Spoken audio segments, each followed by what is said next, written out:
I'm conversing with Chad Blair, editor of Civil Beat, and thank you for being with us, and you as well. Thanks, Lila. There's a lot of pressure in your field these days. Oh, there sure is. And by the way, I wish I was editor of the Civil Beat. I'm actually one of the editors, and I'm fortunate that I work with a great crew that are terrific at trying to do a good job. But you're saying it's a tough job right now in journalism, and it is. We're confronting this phenomenon called fake news.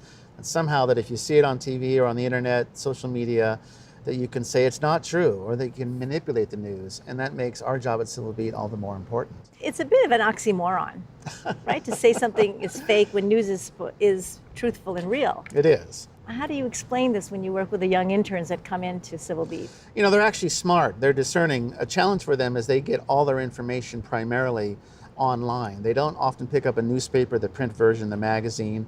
And sometimes I think for some people out there, they can blur the distinction. If somehow Breitbart has a website and InfoWars has a website, but also the Washington Post and the New York Times, that somehow they're on the same level playing field, that is not true at all. But with these young people coming on board, in many ways, journalism has been revitalized by the new administration, and you see younger people coming in, smarter, frankly, than I am, really trying to change and feel idealistic. So that makes you feel good despite the fake news problem. Did you always want to be a journalist? No, I never did. But I was a newspaper boy.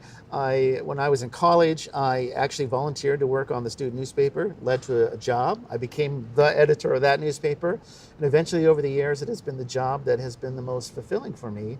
And I'm proud to say that I'm a journalist. At Civil Beat, there are many different departments, and the editor in which you are part of a team.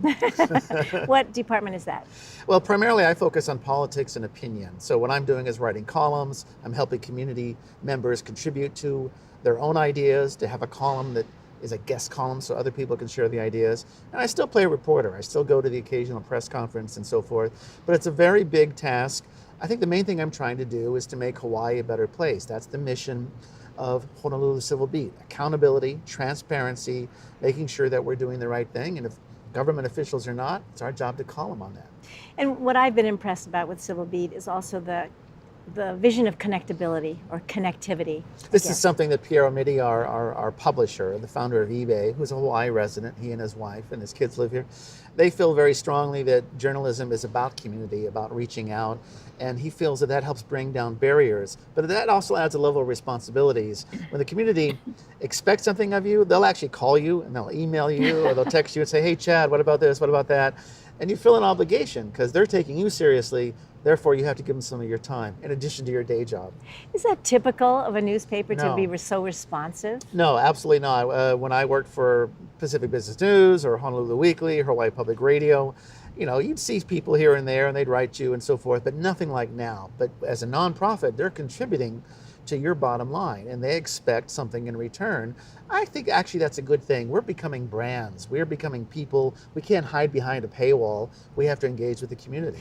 And so along those lines, being discerning in the engagement, in the involvement, and not just in the writing, how do we teach discernment?